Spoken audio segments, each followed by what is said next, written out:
Hati-hati Otan, melihat sampah berserakan di mana-mana. Di sini sampah, di situ sampah, di sana juga sampah. Yuh.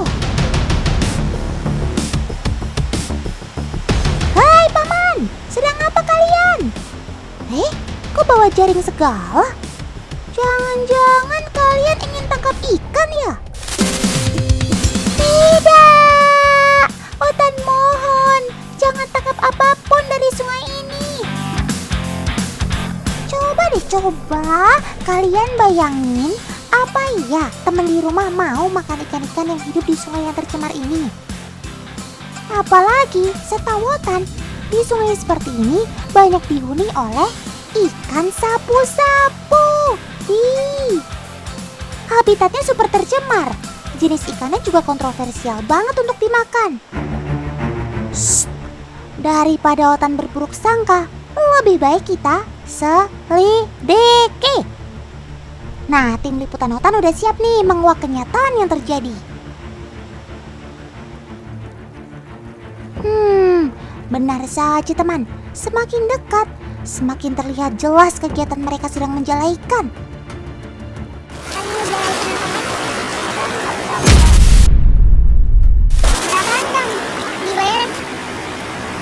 Sekilo 7.500. Udah berapa lama nangkep ini tangkap dapat? Udah dari 5 tahun yang lalu sih. Nah kan, tega-teganya masih ada oknum nakal yang memburu ikan sapu-sapu. Jadi abang tiap hari mau jalan bang? Enggak sih, kita masih tergantung pesanan. Tapi abang nggak pernah tahu bang, kita nggak pernah tahu. Jadi sesuai permintaan kita cariin, udah cukup sampai situ doang. Jadi kita nggak tahu bakal diolah jadi apa di ikan ini. Ini ada berapa kilo nih kira-kira? 3 kilo nyampe? Ada 3 kiloan kurang lebih. Sudah terbukti ya, masih ada permintaan ikan sapu-sapu ditangkap oleh sebagian masyarakat.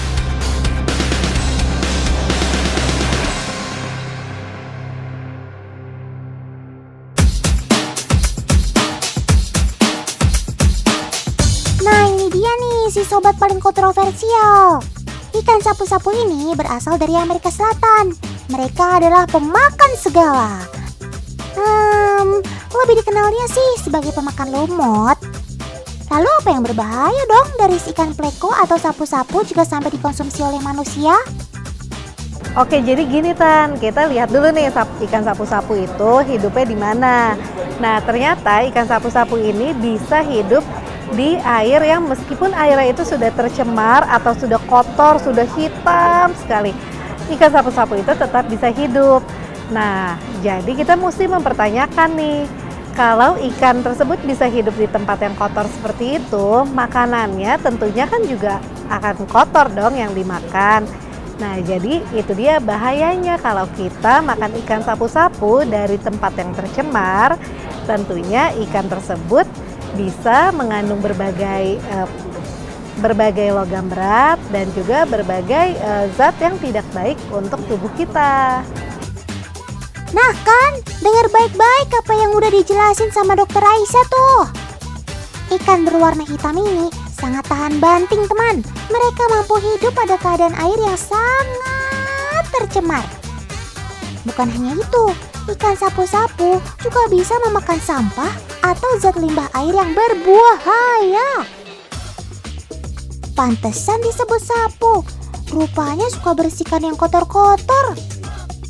Eits, tapi seandainya sobat Otan ini hidup pada kondisi air yang bagus, apa masih boleh dimakan dok? Ada kemungkinan. Jadi balik lagi kita lihat nih dari mana ikan sapu-sapu itu berasal. Alangkah baiknya sebelum kita konsumsi, kita ketahui terlebih dahulu ikan sapu-sapu yang mau kita makan ini dari mana sih asalnya. Kalau dari sungai atau tempat yang memang tercemar, sebaiknya jangan, sebaiknya dihindari. Tapi kalau dari tempat yang bersih, masih diperbolehkan, namun juga tidak dianjurkan berlebihan. Jadi nggak boleh makan setiap hari. Kenapa? Karena ternyata daging ikan sapu-sapu ini mengandung lemak yang jenuh. Kalau terlihat dari kondisi lingkungan kita yang masih jauh dari kata asri, sebaiknya hindari mengonsumsi sapu-sapu ya teman. Sebab efek sampingnya bisa merusak syaraf, bahkan gangguan kesuburan hingga penyakit kanker. Ngeri abis.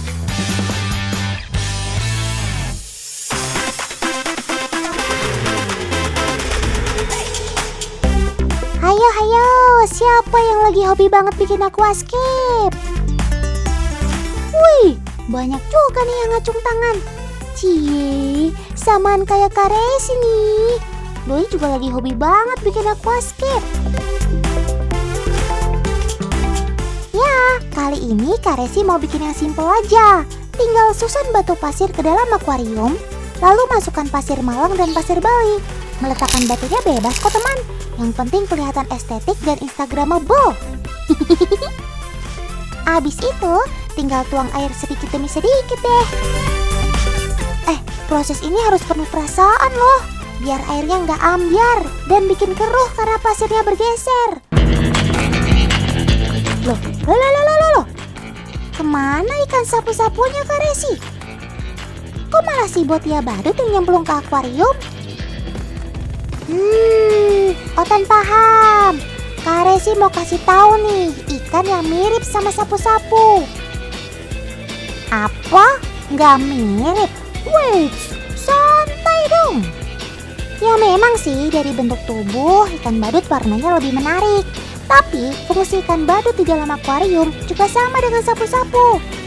Betul, mereka berdua sama-sama jenis ikan yang gemar membersihkan akuarium. Cakep. Patut dicontoh nih teman. Setiap hari kerjanya bersih-bersih terus. Peran ikan botia dan sapu-sapu di akuarium ialah untuk membersihkan akuarium dari lumut dan sisa makanan. Botia badut cenderung makan makanan yang berada di dasar akuarium. Coba deh kalian perhatikan bentuk mulutnya. Ia memiliki 4 pasang kumis pada mulutnya. Namun, ikan hasil Kalimantan ini memiliki warna kuning dan corak yang indah. Makanya cocok juga dipelihara menjadi ikan hias. Tapi ikan air tawar yang maksimal besarnya hanya 40 cm ini ternyata ditakuti oleh ikan-ikan predator loh. Pembuktian paling sederhana dengan ikan predator air tawar ini ya. Selamat menikmati hidangan nikmat ini Pak Gabus. Pada dasarnya ikan gabus memang memakan ikan-ikan yang lebih kecil seperti ikan mas ini teman. Jadi pemberian pakan dengan ikan mas memang lumrah ya. Wow, gak butuh waktu lama, si gabus berenang dengan gesit untuk menangkap mangsanya. Cakep.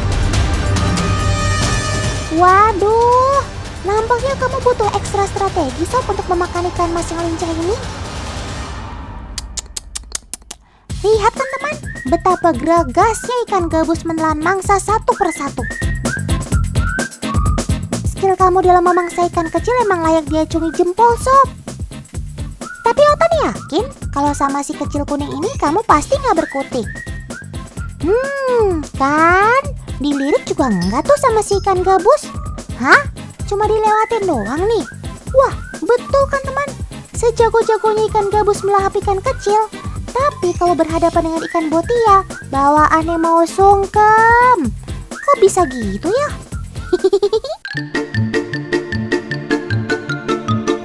Ternyata si kecil botia ini diam-diam punya senjata rahasia loh. Jika mereka mulai merasa terancam, botia akan mengeluarkan semacam tanduk yang berada di bawah matanya. Nah, itu sebabnya ikan hias air tawar ini selalu akur meskipun berada di akuarium yang sama dengan ikan-ikan yang jauh lebih besar. Makanya ikan gabus tadi nggak berani mendekat teman. Takut digalakin ya sob. Aduh.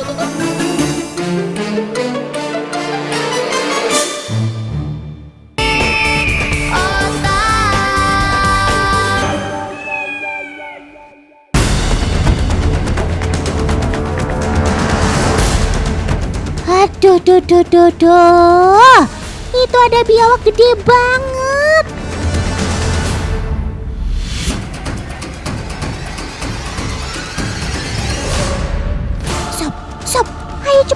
kabur. Dia malah keenakan berjemur. Aduh, Otan gak tanggung jawab ya kalau kenapa-kenapa.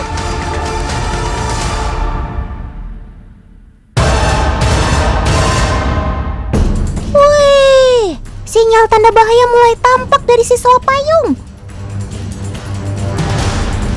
Tuh lihat, rumbai di lehernya mekar seperti payung. Beginilah caranya untuk membela diri dan melawan musuhnya.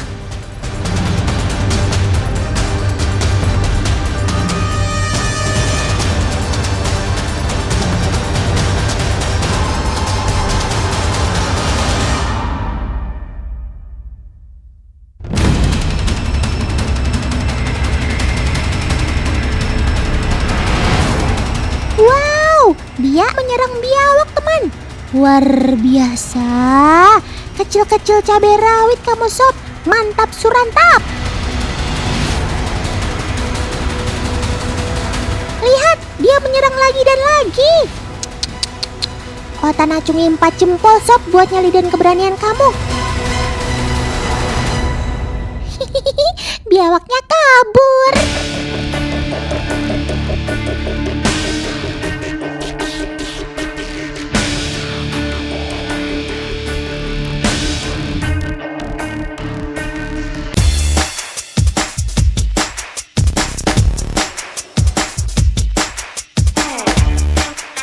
Sobat Otan ini punya nama latin Chlamydosaurus king. Banyak yang bilang ia merupakan titisan Dilophosaurus. Itu loh kerabatnya dinosaurus.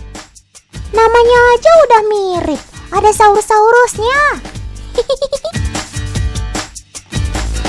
Suapayung bisa ditemui di Papua dan Australia. Namun sayangnya, di alam liar, suapayung sudah susah banget ditemui teman, alias langka. Makanya, suapayung termasuk hewan yang dilindungi oleh pemerintah dan dilarang untuk dipelihara.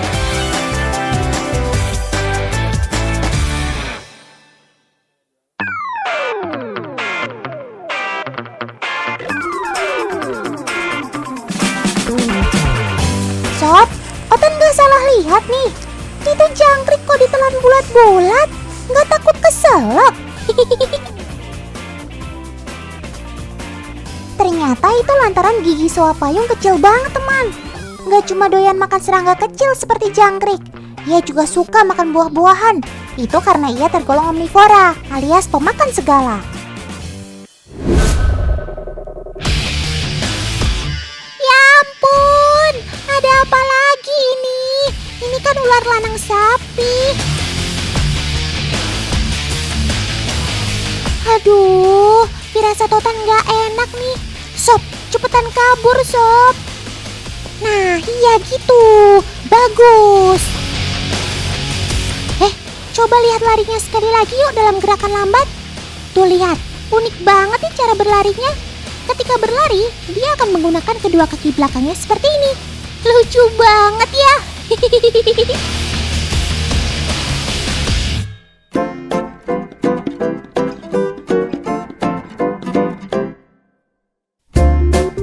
Bukan cuma larinya saja yang kocak, suapayung juga punya gaya berenang yang gak kalah unik.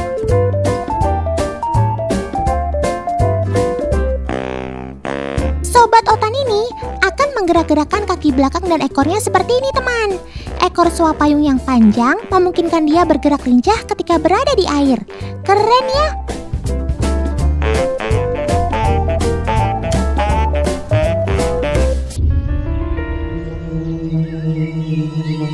Yang mirip kerabat dinosaurus nggak cuma suapayung, Sobat Otan yang ini juga. Itu loh si Draco Malfoy. Itu sih musuhnya Harry Potter. Maksud Otan, si Draco alias cicak terbang atau biasa disebut cekibar. Shh, cicak terbangnya sedang menyamar untuk menghindari si ular pucuk tuh.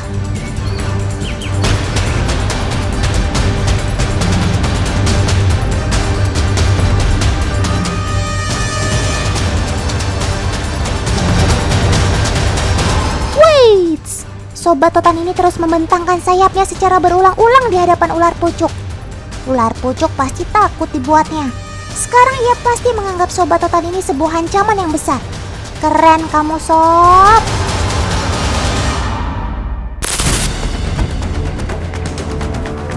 Sob, ayo cepat kabur. Jangan sampai kamu jadi makanannya si Lipan. Woohoo! Akhirnya kamu selamat, Sob. Yeay! Hah? Ada yang gak sempat melihat? Aduh, Paman Editor, tolong diulang lagi ya adegannya. Wush, cakep. Mereka bisa melayang di udara karena memiliki membran patagium di kedua sisi badannya. Dalam keadaan normal, patagiumnya akan selalu terlipat. Namun saat melayang, membran beserta tulang rusuk panjangnya akan terentang di kedua sisi. Jika sobat totan ini akan mengubah arah terbang, maka ia akan menggerakkan ekornya sebagai penentu arah. Kermaks! Ya ampun, kali ini lompatannya meleset, teman. Bukannya pindah ke pohon lain, ia malah jatuh ke air.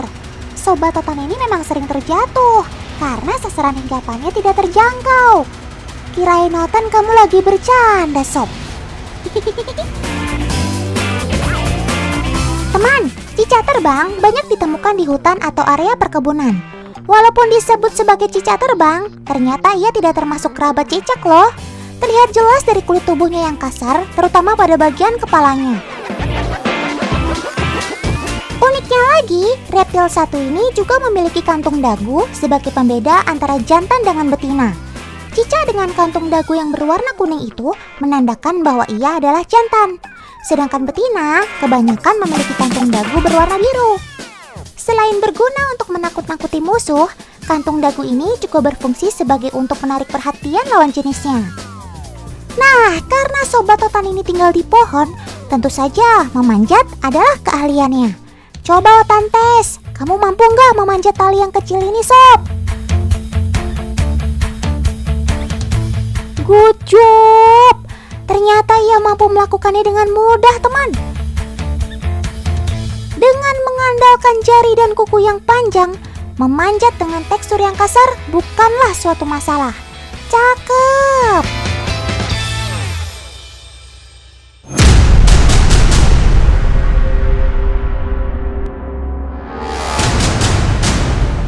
Otan gak salah lihat nih. Hewan purbakala ini kan udah punah jutaan tahun lalu. Teman-teman kecil Otan juga santuy aja liatnya. Kalian gak takut diterkam?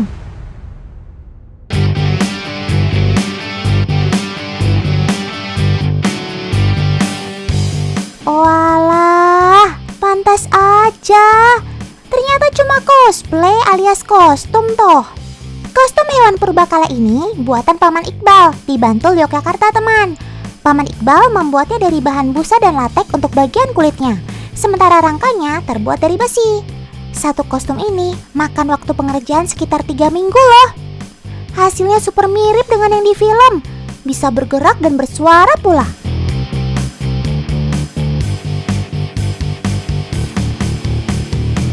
Untuk kostum yang bisa berjalan ini, ternyata butuh 2 orang yang menggerakkannya dari dalam.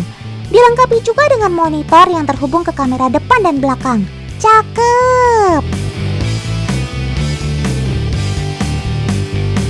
Dari Triceratops hingga Tyrannosaurus, semua bisa dibikin oleh Paman Iqbal. Harganya lumayan mahal, dari puluhan juta hingga 100 juta rupiah. Hayo, siapa yang mau punya satu untuk mainan di rumah?